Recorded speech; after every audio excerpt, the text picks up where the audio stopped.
우리 설명 부탁드립니다. 예, 안녕하십니까. 동국대학교 불교학부 학생입니다. 제가 부산 사람이라 서울 살지만 이렇게 통도서 오는 기분 되게 좋습니다. 제가 유치원 때 여기 막 소풍한 기억도 있고요. 어머니 아버지 손잡고 이렇게 금나감 같은 기억도 있고. 마이크 조금 위로 안 들립니까?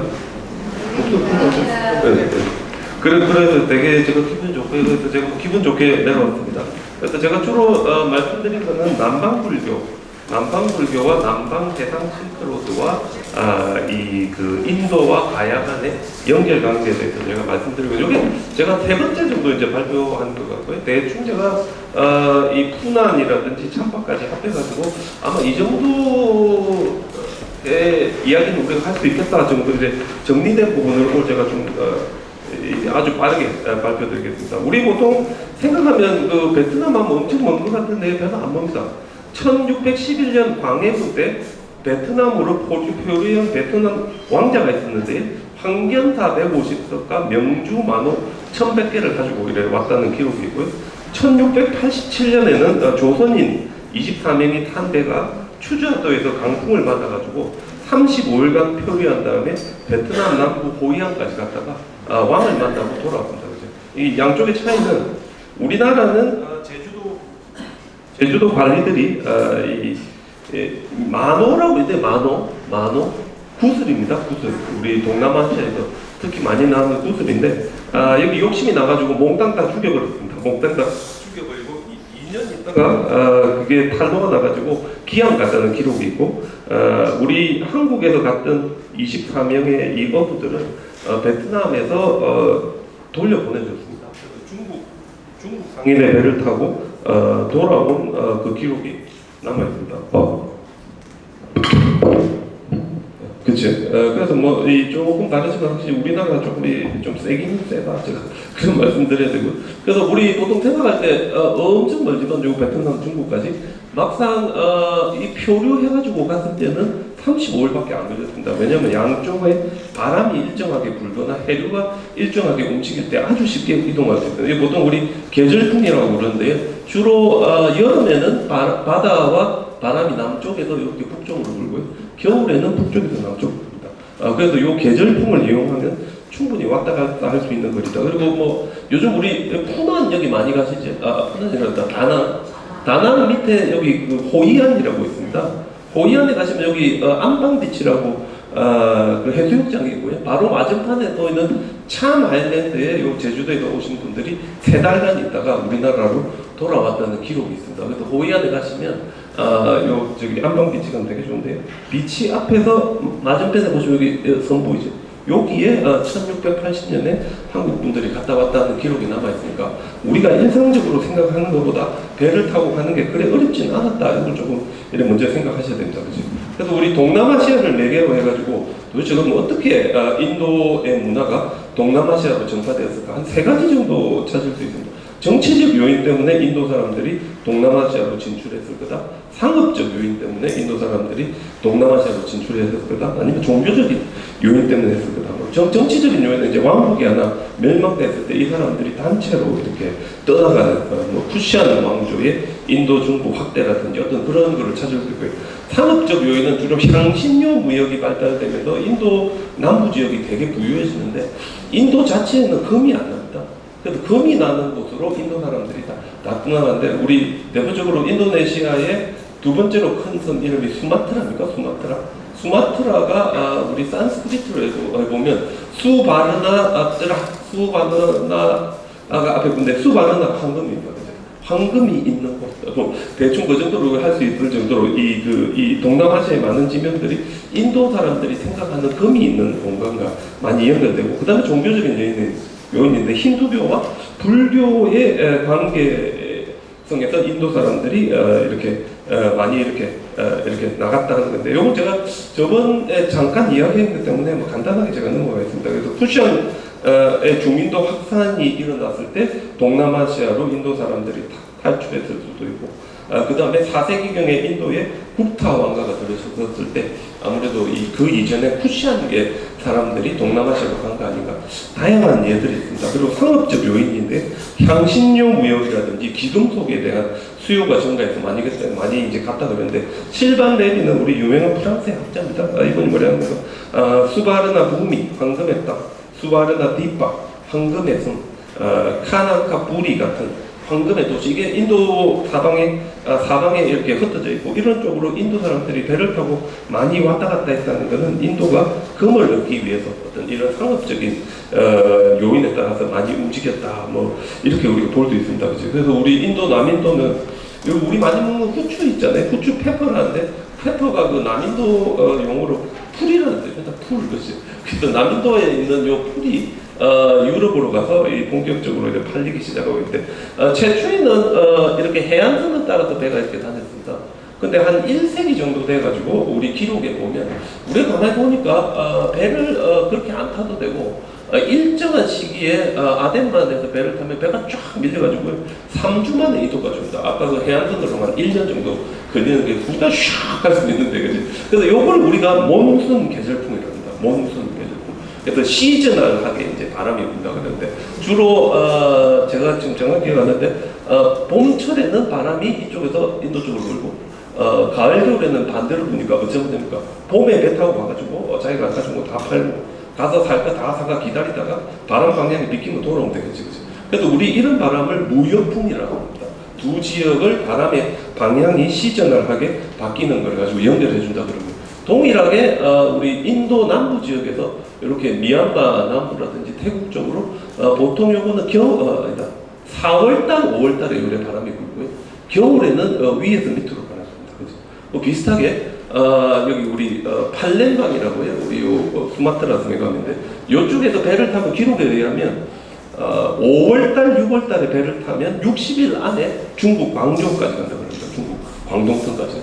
근데 우리 법현스님 400년경에 여기 배를 탔는데 3달 걸려가지고 여기 칭다오까지 왔습니다. 네, 그죠, 칭다오까지.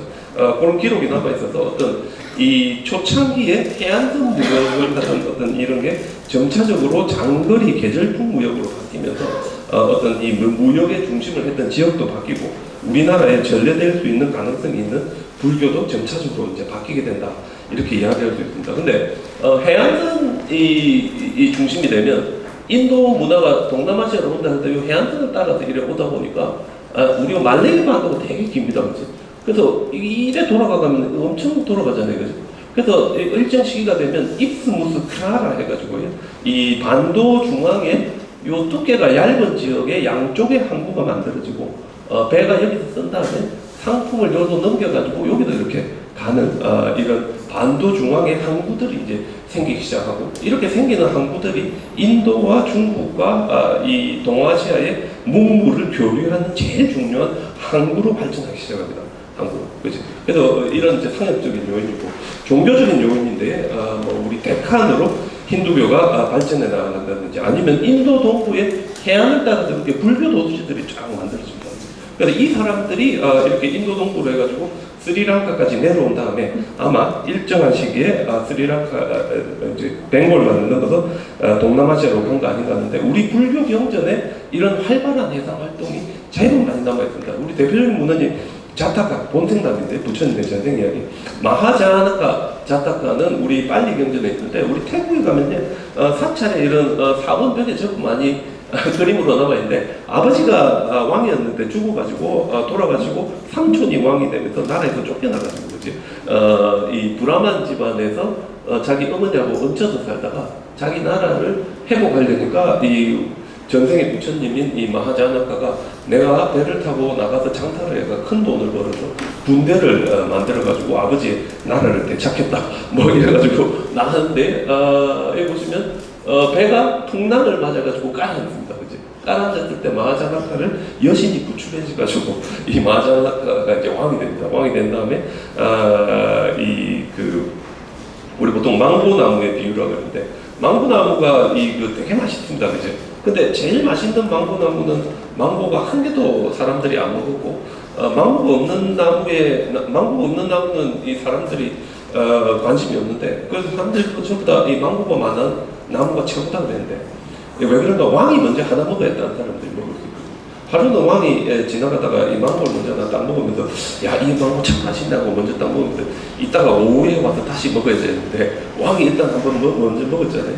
왕이 저기 갔다가 돌아와 보니까 나무가 완전 황폐화되어 있는 거예요. 전부 다가 망고 뜯어먹어가지고 그래서 이 우리가 가지고 있는 그 모습이라든지 우리의 어떤 이 재산이라든지 보물은 아무런 중요성이 없다는 것을 알아차리고 이제 출가해가 스님이 되었다 하는 요 유명한 마하자나카 자타카 이야기인데 여기도 보면 불교 스님들이 장사를 해가 돈을 번다는 이야기 나오는 걸 보면 제법 오래전부터 불교계 안에서 어떤 이런 상업과 해상무역 이야기가 많이 나타난다 이렇게 이야기할 수 있습니다. 그래서 우리 이 인도에서 동남아시아로 간다 했을 때 최초의 고대 왕국은 지금 현재 베트남 남부에 있지만 문화적으로는 크메르, 우리 캄보디아가 훨씬 더 가까운데 보통 우리가 푸난이라고 합니다.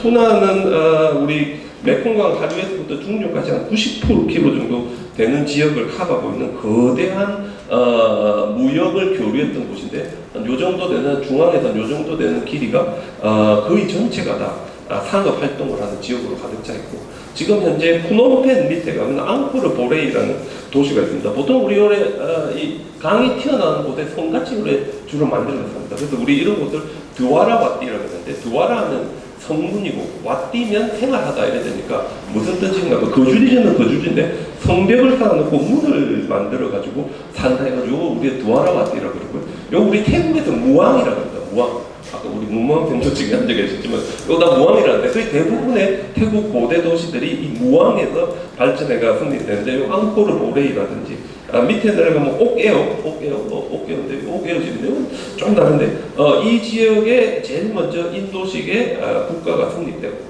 힌두교입니다. 힌두교 시화신을 믿는 국가가 이제 성립되는데 우리 태국의 캄보디아하고 접견 지역 가면 프라친불이라고 해요. 가장 이 푸난 시대에 적합한 고대 도시 유적 부재들이 남아있는데 저희들이 발굴해 보니까 비슈누신입니다. 우리 힌두교의 비슈누신 신상도 나오고요. 제가 아까 무왕이라고 했을 때 우리 드와라와띠 같이 성문으로 해자에 둘러싸인 도시가 나오고 우리 힌두교 사원가 요 보통 우리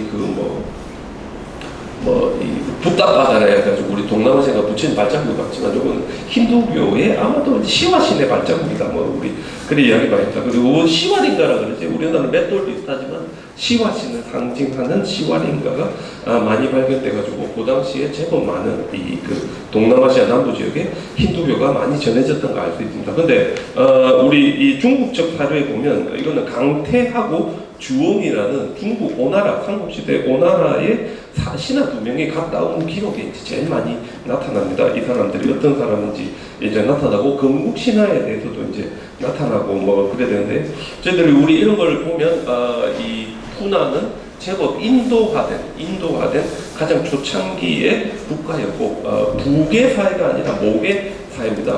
가정의 경제권과 중요한 권한은 전부 다 여자들이 가지고 있는 모계 사회였고 그리고 아주 해상 국가였다는 걸 알 수 있습니다. 그리고 우리 중국적 기록에 보면 스리마라 파슌만이라는 사람이 왕이 되었던 225년경에 중국 남제서에 보면 길이 25에서 30m에 폭이 2.5m 정도 되는 배를 만들어 가지고 바다로 나가기 시작했다 그러는데 필리핀에서 발견된 한 700년경에 만들어진 목선 모습입니다. 그러니까 우리 이런 목선을 쇼 플랭크 보트라고 그러는데 이거 못으로 안 박습니다. 못으로 안 박고 나무를 줄로 연결합니다. 이게 왜 줄로 연결하는가 하면 이때는 항구가 없으니까 배를 대려면 모래사장에 대야 되는데 나무에 못을 박아 그러면 쫙 갈라지고 메꿀 수가 없습니다. 줄로 하면 어떻게 되겠습니까? 쭉 올라가 줄이 쫙 늘어나잖아요. 그래서 다시 이렇게 쫙쫙 이렇게 당겨가 쪼으면 다시 나무가 촘촘하게 붙어서 물이 안 씁니다. 그래도 도편스님 이 불국기 보면 배가 오다가 풍랑을 만나가지고 물이 많이 들어오니까 어부들이 배를 무인도에 대고 줄을 쪼은 다음에 다시 출발했다. 이게 다시 이런 쇼 플래그 보트인데 엄청 크게 만들 수 있는 지금도 있고요. 우리 보로부드르에 가면 쇼 플래그 보트 한 800년경에 만든 부조에 남아 있습니다. 동남아시아 쇼 플래그 보트인데 크기라든지 엄청 큽니다. 도편스님 탄 배는 보통 200명에서 300명이 탔다 그러니까 우리 상상 이상의 아주 큰 배들이 과거 동남아시아에서 인도와 중국 사이를 왔다 갔다 했다. 이렇게 우리 알 수 있습니다. 알 수 있습니다. 그래서 이 사람이 이 배를 타고 최초로 동남아시아 지역을 장악했는데 아직까지 그때만 해도 이 푸나는 이 해안선 무역을 주로 이제 하던 시기였기 때문에 어떤 이런 그 장거리 무역이 시작되기 전이기 때문에 제일 중요한 지역이 요 말레이반도입니다. 말레이반도. 그래서 이걸 우리 둔순이라고 하는데 둔순을 이 푸난이 점령하면서 이 양쪽을 매개로 해가지고 중국과 인도 사이의 무역을 장악했다. 이렇게 이야기할 수 있습니다. 그죠? 그래서 이 시기에 푸난이 동인도에 있는 무룬다 왕조에 사신을 보낸 기록도 있고 중국으로 조공을 바친 기록도 있고 그게 다 남아 있습니다. 그지? 근데 이제 점차적으로 이 무역의 조류가 바뀌는데 300년이 지나게 되면 더 이상 이렇게 해안선으로 배들이 안 다니고 제가 아까 보여드린 대로 계절풍 무역을 하는 식으로 배의 항로가 바뀝니다. 배의 항로가 바뀌면서 동남아시아 무역의 주도권도 푸난에서 오늘 제가 말씀드리는 참파로 넘어가게 되는데 제가 왜 그래 넘어가게 되느냐 간단하게 말씀드리면 이거 제가 넘어가겠습니다. 시간 없으니까 이 푸난은 이 무역의 흐름이 바뀌게 되니까 배들이 안 옵니다. 푸난 쪽으로. 왜냐하면 장거리 계절풍 무역을 하면 이 해안선을 따라 배가 내려오는 게 아니라 배가 겐지저강 가고 있는 땀가리띠에서 스리랑카로 간 다음에 쭉 밑으로 가가지고 자바섬이나 수마트라섬으로 갔다가 중국으로 가기 때문에 더 이상 거기 안 가도 됩니다. 그리고 이 수마트라섬에 팔렘방이라는 아주 유명한 항구가 발전하고 이 팔렘방을 중심으로 만들어진 국가 우리 스리비자야인데 스리비자야는 한 600년부터 1300년까지 동남아시아의 무역을 장악했습니다. 어떤 이런 무역의 흐름이 바뀌면서 푸난이 약화가 됩니다. 푸난이 약화되는데 예를 들어서 이거 제가 드리는 건데 도편스님이 만약에 해안선 무역이 이 성행하던 시대에 인도에서 중국까지 온다면 요렇게 와야 되겠죠. 요렇게 오다가 요 말레이 반도가 좁아지는데 넘어와서 요 끝에 있는 푸난까지 왔다가 뭐 이렇게 오셨을 건데 더 이상 배들이 그렇게 안 다니고 인도 끝에서 배를 타면 보통 11월에 출발합니다. 왜냐면 11월에는 바람이 북동쪽에서 남서 쪽으로 부니까 11월에 출발해서 스리랑카까지 오는데 2주밖에 안 걸립니다. 그래서 북편들이 뭐라 적는가 하면 걸어서 2년 걸리는 거리를 배 타고 2주 만에 왔다. 그래 이야기했습니다. 그 다음에 스리랑카에서 이 봄에 출발해가지고 니코바 아일랜드라고 우리 수마트라섬 끝에 있는 데까지 왔다가 적도 해류를 타고 쫙 3달을 와가지고 자바섬까지 옵니다. 그 다음에 배를 탔는데 처음에는 광주까지 가는 배를 탔는데 50일이면 간다 그래가지고 보편에서 탔는데 3달이 돼도 중간에 풍랑을 만나고 도착을 안 했는데 정신 차리니까 어디까지 왔는가 중국 칭다오까지 왔습니다. 조금만 더 오면 김해제 조금만 더 오면 김해제. 그래서 이런 무역도의 변화가 이제 생기는데 요 변화가 생기는 게 참파, 제가 말씀드리는 참파의 이제 가장 중요한 시기가 되는데, 근데 참파도 이제 조금 어렵습니다. 왜냐하면 동남아시아에 있는 국가 중에 중국하고 국경이 맞붙었기 때문에. 그래서 중국 역사서에서는 참파가 임업이라고 나오지만 점차적으로 점성국으로 바뀌는데 점하는 게 참파할 때 참하고 발음 비슷하죠. 그래서 음사인 겁니다.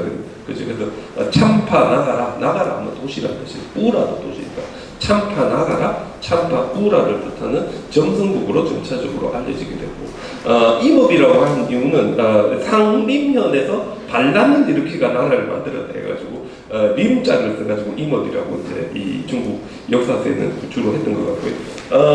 중국 측 기록에 보면 기원 후 137년경에 베트남 남부 지역에서 중부 지역으로 올라온 참족들 아직도 좀 남아있습니다. 이 참족들이 반란을 일으켜서 만든 나라가 참파다 이렇게 생각하는데 기본적으로 말레이 폴리네시안계입니다. 이게 민족의 나라입니다. 우리 여러분 많이 가시는 앙코르와시 있는 우리 크메르계 사람들하고 말레이계는 이 사람들 언어가 다르고요. 생긴 모양도 조금 다르고요. 지금 현재 종교도 다르지. 말레이계는 전부 다 지금 거의 다 이슬람으로 다 개종했고요. 크메르계는 거의 다 지금 불교로 다 개종했습니다. 그죠? 그래서 이 사람들은 기본적으로 몬 크메르계인 푸난과는 구분되는 말레이 폴리네시안계 사람들이고 따라서 이 말레이 폴리네시안계 사람들이 운용했던 이 그 항해 루트를 따라서 인도 문화가 들어왔지. 푸난이 옛날에 해안선 무역을 할 때와 같이 들어오진 않았습니다. 그죠? 그래서 우리 푸난이 이제 메콩강 하류에 있는데 이쪽하고 이렇게 접하면서 이 참 저기 인도화된 거 아니냐는데 제가 보면 그렇지 않습니다. 왜냐하면 둘이가 서로 이 영향을 받으려면 언어가 통하고 풍습은 비슷하지만 어느 정도 이 언어라든지 이게 비슷해야 되는데 말레이 종하고 khmer 종은 상당히 달라가지고 서로 소통이 잘 안 됩니다. 그래서 제 생각에 별로 가능성 없다 이렇게 생각하고요. 이 그 계절풍 무역이 훨씬 더 중요한데 참족의 언어는 계통적으로 봤을 때 인도 수마트라 북부에는 아체주의 언어와 유사하고 인종적으로는 인도네시아 보르네오성 원주민들하고 비슷합니다. 그죠? 언어적으로는 여기 아체주의 언어와 유사하고 인종적으로는 보르네오족과 유사한 사람들이 오래 왔으니까 이 사람들은 우리 보면 이동 경로도 해안선을 통해 왔다기보다는 이렇게 해안선 무역, 계절풍 무역을 통해 가지고 아마 도착한 거로 아마 봐야 될 것 같습니다. 그래서 오게 되면 여러분들 많이 가시는 다낭 있는 데가 옛날에 인드라푸라고요. 인드라푸라 바로 밑에가 아마라와티, 이거 인도에 있는 유명한 항구 이름입니다.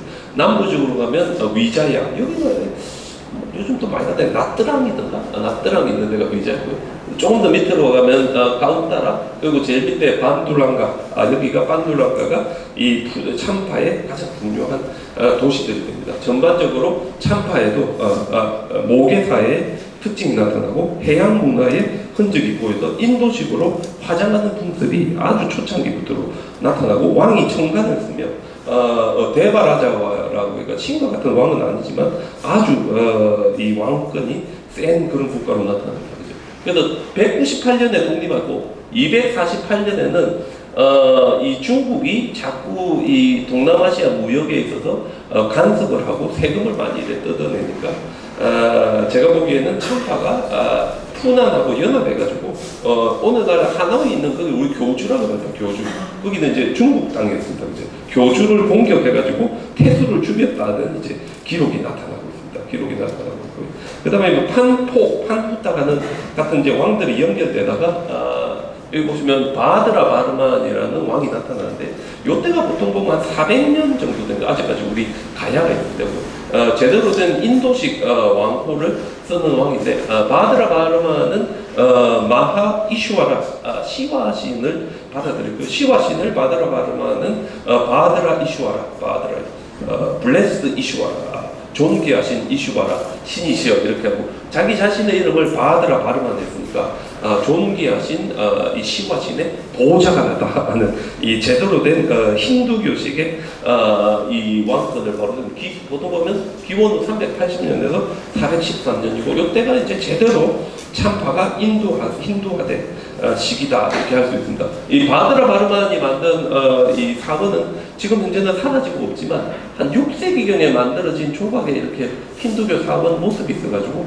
아마도 이게 바드라 바르만이 한 400년경에 참파 미션에 만들었던 이 불탑이 힌두교 사원이 아닌가라고 추정하고 있습니다. 그래서 우리 마하 이슈와라 시와신인데 이렇게 우리 그 미션입니다. 우리 다낭에서 조금 안쪽으로 들어가면 한 400년부터 1200년까지 참파의 왕들이 계속해서 사원을 만들고 봉헌했던 사원군이 있는데 가면 이렇게 시와신 신당이 있고요. 난리 시와가 타고 다니는 소도 있고요. 가시면 그 다음에 제법 크게 만들어진 이 힌두교 신당도 있는데 근데 이런 형태를 보면 이 지역에 전해진 힌두교는 북인도보다는 중인도 내지 남인도의 어떤 이 힌두교 특히 우리 보통 이 사람들을 우리 인도 남부의 그 뭐랍니까 우리 타밀족이라고 그러지 타밀의 어떤 이 힌두교가 이쪽으로 오래전부터 이렇게 전파되었던 거 아닌가 이렇게 추정할 수 있어요. 그 옆에 보면 시와린가도 남아 있고요. 시와린가 상당부도 있고 위쪽에도 이렇게 남아 있습니다. 그리고 우리 참파의 사원의 형태가 여기 보시면 위 부분이 이렇게 길쭉합니다. 그죠? 이거 제가 인도에서는 뭐 이야기하기 그렇지만 우리 동남아시아에도 보면 주로 힌두 문화를 동남아시아에서 대표하는 곳은 우리 앙코르와시 있는 크메르. 크메르족의 사원은 이렇게 산입니다. 이게 우리 보통 프라삿이라니까 신들이 사는 건가 보죠. 그래서 우리 앙코르vat은 5개 있는 이유가 뭡니까? 제일 가운데 이렇게 수메르 산이고 옆에 산이 4개 있고 이 산에 신들이 산다 해가지고 주로 이렇게 산을 이렇게 표시하는 식으로 힌두교 사원이 만들어지는데 참파는 위쪽이 이렇게 뭐 어떤 인류 가는 분들은 야 그 배 모양 아니냐 이런 이야기가 있다. 이 무슨 이야기인가 하면 참파는 내륙 국가가 아니고 해안선 무역을 중심으로 하는 해안 국가에 특화된 힌두교가 참파에 들어왔던 거 아닌가 이렇게 이야기할 수 있고 이제 끊임없이 중국과 이렇게 이 복잡한 외교 관계와 전쟁이 계속되면서 결국 605년에 수나라의 유방입니다. 링팡 이 공격해가지고 참파의 북쪽 지역을 완전히 싹 쓸어버리는데 이때 이 참파의 왕이 삼부바르만이고 미션에 보면 이 그 비석이 남아 있습니다. 그죠? 지금 현재는 우리 요 사진으로만 남아 있는 이 사원군이 우리 미션에 남아 있는데 이게 왜 이래 되는가 하면 미군 폭격 때문에 그죠? 폭격했을 때 남아 있는 흔적입니다. 폭탄 터진 흔적인데 폭탄 터진 흔적인데 요게 이제 삼부바르만 때에 만들어진 유적이고 다행인 거는 이 비석들을 이렇게 다 세워가지고 산스크리트로 다 했습니다. 그래서 우리가 대충 이 시기에 왕들에게 어떤 일이 있었는지 대충 알 수 있습니다. 그래서 제가 이 참파에 대해서 간략하게 말씀드렸지만 중요한 거는 해상 무역로가 이렇게 바뀌게 되고 해상 무역로가 바뀌게 되면서 점차적으로 이 참파가 무역에 있어서 중요한 위치를 쳐요. 왜냐하면 말레이족이 인도네시아에 있었는데 자기들하고 말이 통하는 참파로 가지 말이 안 통하는 크메르의 푸난으로 가지 않았기 때문에 그리고 이제 푸난이 점차적으로 자신들의 이런 역할들을 참파 쪽으로 이제 넘겨주게 됩니다. 그래서 참파가 활발하게 이 해상 무역에 참여할 수 있는 이제 그런 역할들이 이제 만들어진다 이렇게 말씀드릴 수 있겠죠. 좀 넘기겠습니다.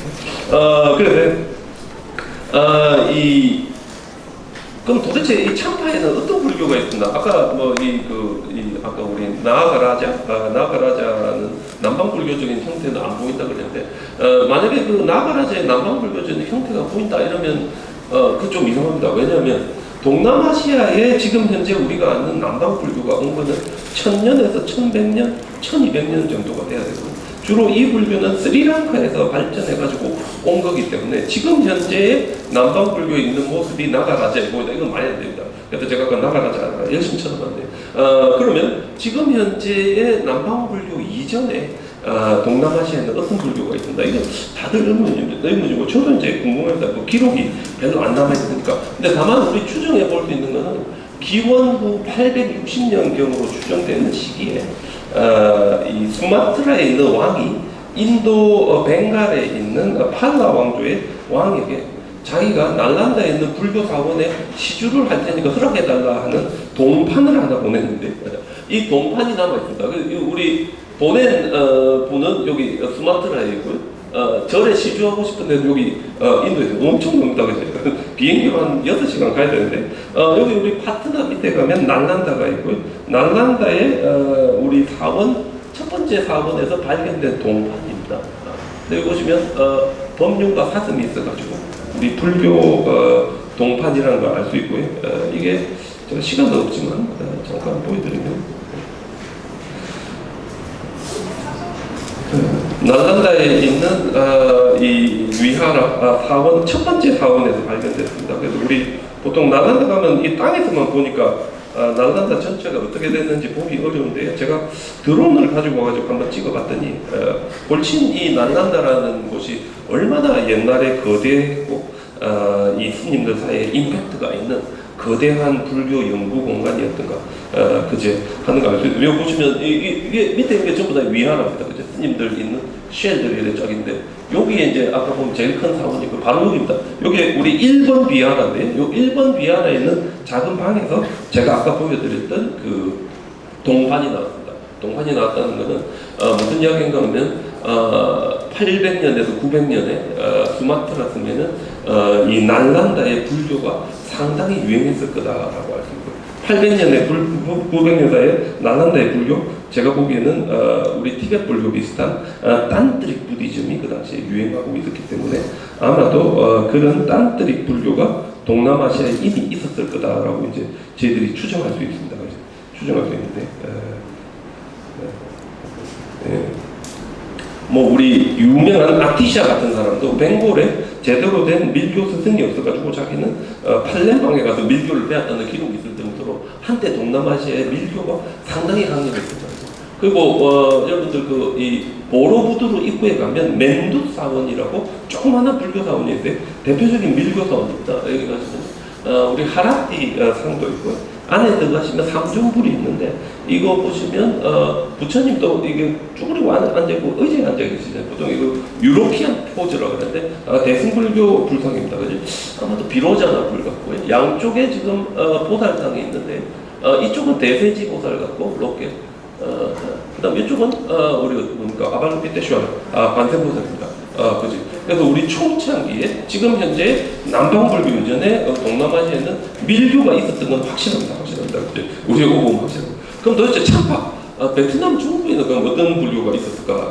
뭐 여러 가지로 우리 추정해 볼 수 있습니다. 순례승들이 어떤 불교를 선호했는지에 따라서 참파 지역에 고대 어떤 불교가 있었는지 추정해 볼 수 있는데 다행히는 다낭에서 남쪽으로 가면 동두왕이라고 하는데 이쪽이 1900년대 초반에 발굴이 됐고 발굴했을 때 대승불교 사원 유적이 나왔습니다. 그죠? 이거는 우리 베트남에서 거의 유니크한 동두왕 불교 사원군인데 보시면 우리 코끼리를 통해 가지고 사리가 이송되는 듯한 모습을 보여주는 부분도 있고 이거 보살상 같습니다. 대세지 보살 같기도 하고 보살상 두 개가 있고 뒤에 보면 부처님 불상인데 목이 잘라지고 이거 뭐 시자 같고요. 그지? 우리 이 뭡니까 보시하는 사람들 하여튼간에 여러 있는데 그 동두왕 불상이 발견됐을 때 전부 다 동의했거든. 대승불교는 확실하다.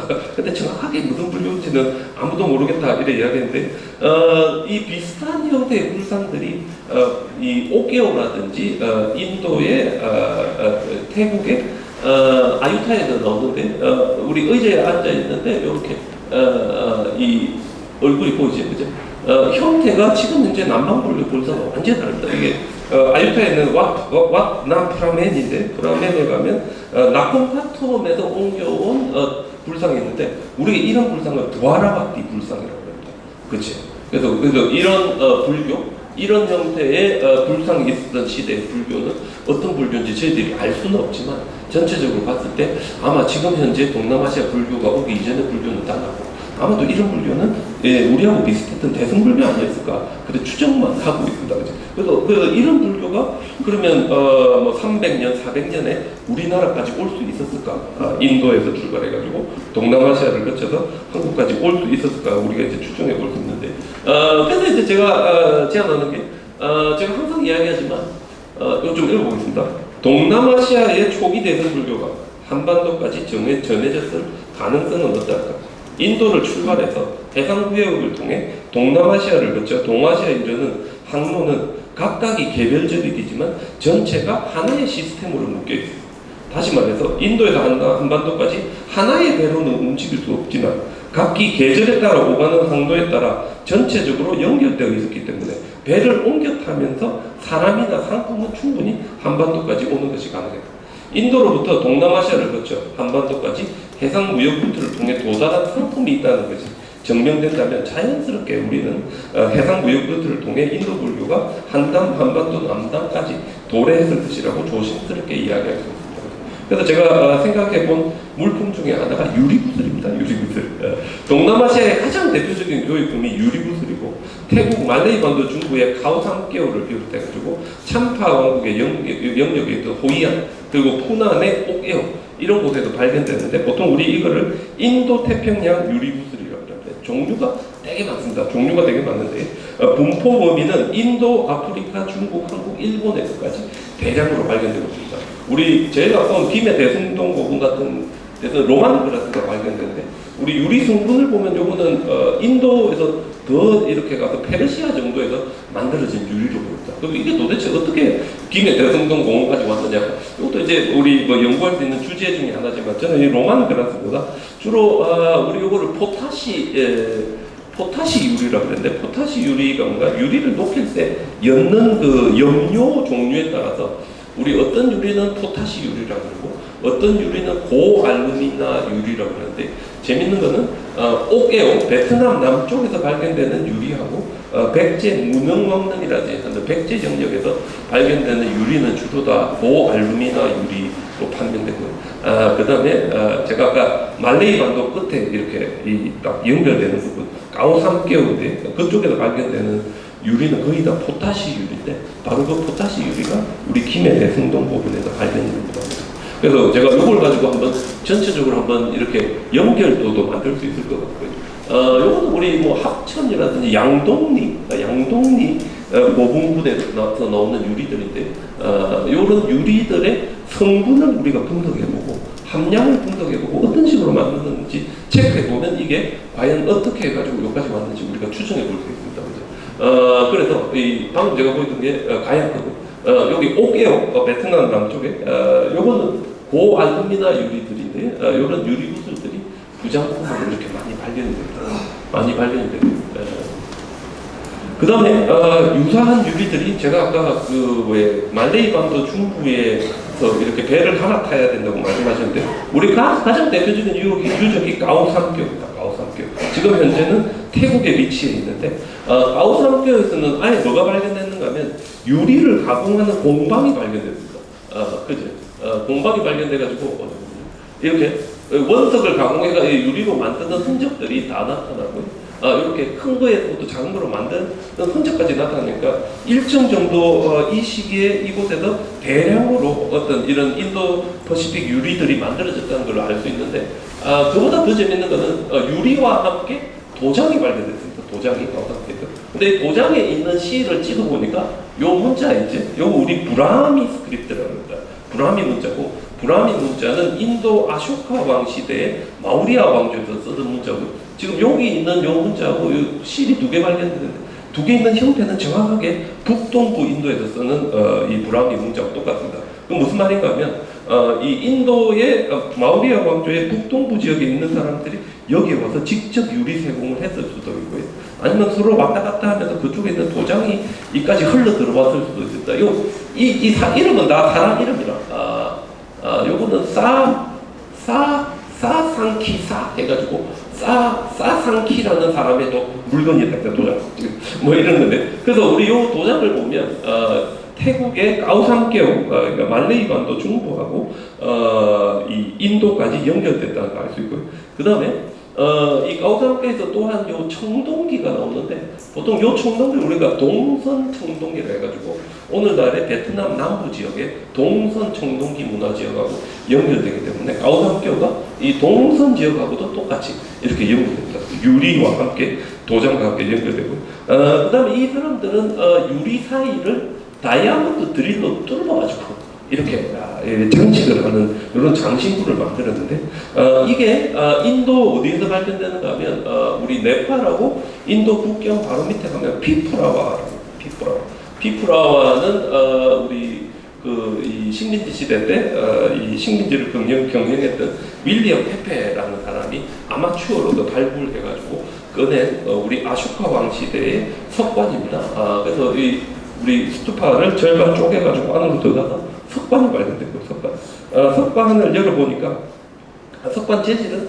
아쇼카 왕의 석조하고 똑같습니다. 근데 이 석관을 열어보니까 이 5가의 화리함이 나왔는데 이 중에 요 유리로 된 요 제일 마지막에 물고기 얼굴 있는 요 유리병 있잖아요. 요 병에서 금하고 은하고 구슬들이 한가닥 쏟아져 나는데 그래서 우리 지금 이제 영국이나 태국에 이제 주로 많이 있는데 재밌는 게 여기 보시면 이 별 모양의 유리 구슬들이 있잖아요. 지금 여기 보이는데 여기 보이죠? 요거 인도 전역에서 피프라와하고 산지 딱 두 군데만 나타나고요. 이거는 지금 보면 유리를 깎고 중앙에 구멍을 내가지고 이렇게 뚫었는데 인도의 피프라와 산지 그 다음에 유일하게 나타나는 데가 제가 아까 보여드린 가오삼교입니다. 그래서 이 가오삼교가 이 유리의 세공 기술이라든지 그 다음에 브라미 스크립트에 도장을 찍어가지고 남았을 때 이 브라미 스크립트의 흔적을 보면 다이렉트하게 연결되고 그렇다면 아쇼카 왕 시대 기원전 250년에 이미 말레이 반도 중부하고 인도의 우리 북동부가 무역을 했었다는 증거가 충분히 될 수 있는 요소가 여기 하나 남아 있습니다. 이건 뭐 제 말이 아니고요. 해리 파이크라고 유명한 우리 그 인도 학자가 했던 말입니다. 그리고 그러면 이 뭐냐 동남아시아 지역은 어떻게 연결되는가? 시간 5분만 이야기를 해요. 다른 거 없고 동남아시아 지역은 어떻게 연결되는가 하면 우리 최근에 그 한성백제 박물관하고의 부여박물관에서 옥에어에서 발견된 유리하고 백제의 문영왕릉하고 백제 지역에서 발굴된 유리의 성분을 조사했습니다. 조사했는데 조사해 보니까 이 옥에어 지역에서 나오는 유리와 백제 문영왕궁에서 나온 유리가 성분이 똑같은 게 한 7, 8개가 겹쳐가지고 요거는 거의 정확하게 이렇게 연결되었을 것이고 따라서 한반도에 있는 유리는 전부 다 동남아시아산이다. 뭐 몇 년 전에 뭐 TV 뉴스에도 몇 번 나왔던 것 같은데 그래서 우리 이거를 알 수 있으면 어떻습니까? 우리가 대충 무역 지도를 그려볼 수 있습니다. 그치? 이 호이안에서 옛날에 나물국이 있는 광서 지역으로 먼저 왔다가 광서에서 이렇게 배를 타고 와서 아마도 낭낭대방으로 먼저 왔을 겁니다. 왜냐하면 낭낭대방이 그 당시에 가야하고 철기 수출해서 가야가 철정을 만들어서 철정을 낭낭대방에 수출했고 낭낭대방에서 사치품을 수입했겠지. 주로 이런 유리구슬입니다. 귀족들은 다 차고 있어요. 유리구슬을 대량으로 가야지게 유통시킨 다음에 이 유리가 일본 지역에 똑같이 나타납니다. 그래서 아마 초창기에는 제 생각에 아마 이런 형태로 이 유리 무역이 이루어지다가 점차적으로 가야가 고구려하고 팽창하면서 더 이상 북쪽으로 올라갈 수 없게 됐을 때, 요 우리 완도 끝에서 제가 체크해 보니까 완도 끝에서 여름에 배를 타면, 겨울에 배를 타면 바람에 밀려가지고 상해 지역으로 내려옵니다. 항주까지 오는 거예요. 항주 그죠. 갈 때는 굳이 요 완도까지 안 와도 되는 게 겨울에 배를 뜨면 자연스럽게 여기까지 올라온다고 합니다. 그죠? 요렇게 왔다 갔다 하는 항로가 만들어지고 그 다음에 비슷한 시기에 가야 지역에 나오는 그 이 무덤들에 보면 조개 장식들이 많이 나타나는데 이 조개 장식에 있는 조개들이 성분을 보니까 주로 우리 류큐라고 그럽니다. 류큐 지역에 조개 장식들이 많이 나타나기 때문에 비슷한 시기에 이렇게 이쪽으로도 이렇게 왔다 갔다 했던 것 같습니다. 가야를 중심으로. 가야는 철저하게 해양 국가였지 내륙 국가는 아니었습니다. 그죠? 그래서 우리 대충 측정해 보면 한 300년 정도 되면 200에서 300년 정도 되면 인도에서 말레이 반도를 꺾어가지고 이렇게 후예를 거쳐서 이렇게 충분히 올 수 있는 해로가 열렸던 것 같고 이걸 우리 조금 더 확장해 보면 동인도의 피프라와에서부터 강을 따라서 배를 타고 와서 큰 배로 갈아타고 이렇게 해안선을 따라와서 가오삼교까지 왔다가 육로를 걸어서 넘어간 다음에 다른 배를 갈아타고 오개오까지 왔다가 베트남까지 와서 중국으로 와서 이렇게 그치 이렇게 한 7, 8번 정도 배를 갈아타면 충분히 올 수 있지 않았을까 이렇게 우리 추정해 볼 수 있습니다. 근데 이게 300년 정도가 되면 이제 계절풍 무역 시대가 되면 굳이 저렇게 안 가도 되고 아주 장거리 노선을 단기에 갈 수 있는데 우리 동인도에서 배를 타고 겐지저강을 내려온 다음에 땀라리띠에서 배를 타면 2주 만에 11월 달에 스리랑카까지 옵니다. 그죠? 스리랑카에서 좀 놀고 있다가 3월 달에 배를 타면 3달 정도 걸려서 자바섬까지 옵니다. 그지? 그래도 자바섬까지 오면 한 6월 정도 되는데 7, 8월 정도 자바에서 배를 타면 참파에 설 수도 있고 광주까지 올 수도 있습니다. 그죠? 그러면 이때 광주까지 올 수 있는데 여기서부터 이렇게 우리 절강성 쪽으로 해가지고 충분히 우리나라 쪽으로는 이쪽으로도 올 수도 있고 류큐 쪽으로 해가지고도 올 수도 있겠지. 그죠? 그래서 충분히 우리가 이 유리가 왔다 갔다 하는 요 항로를 따라 추적해 보면 충분히 이 항로를 따라 이 인도에서 한국까지 상품이 올 수 있고 그렇다면 우리 실크로드 최대의 수출품은 뭡니까? 불교입니다. 누가 뭐래도 실크로드의 최대 수출품은 불교이기 때문에 이러한 불교가 제 생각에는 300년, 400년에 이러한 시루트를 따라서 이 한반도 남남까지 절대 오지 않았다. 이게 거짓말인 게 아닌가. 그제 충분히 가능된다. 인도 태평양 유리구슬의 생산과 유통을 통해 인도 동북부 불교의 탄생지와 동남아시아의 해상 항구들이 연결되고 동남아시아의 해상 항구들이 동아시아와 연결된다고 하고 있습니다. 인도로부터 동남아시아를 거쳐 한반도에 이르는 해상 무역 루트에서 발견되는 다양한 인도 태평양 유리구슬들은 인도로부터 동남아시아를 거쳐 동아시아를 향하는 여정에서 불교가 지나간 모든 곳에 그 발자취를 남기고 있다. 따라서 우리는 이 유리구슬의 이동 경로를 따라서 충분히 이 가야 불교가 해상 강도를 따라서 한반도까지 올 수 있지 않았을까 하는 그런 조심스러운 추정을 해볼 수 있지 않을까 이래 생각했어요. 시간이 없어서 오늘 말씀. 예, 여러와 같은 박수로 발표에 응답을 해주신 것 같습니다. 어쨌든 손혜리 교수님 장시간 감사드립니다. 도시 여러분 제가 강의 발표 들으신 것처럼 우리 홍 교수님께서 본인의 전공이 많음에도 불구하고 이 남방불교 쪽에 태국을 상당히 좋아하십니다. 우리 홍 교수님이. 그래서 아마 직접 내왕을 하면서 여러 사진도 아마 직접 찍어 오신 걸로 알고 있고요.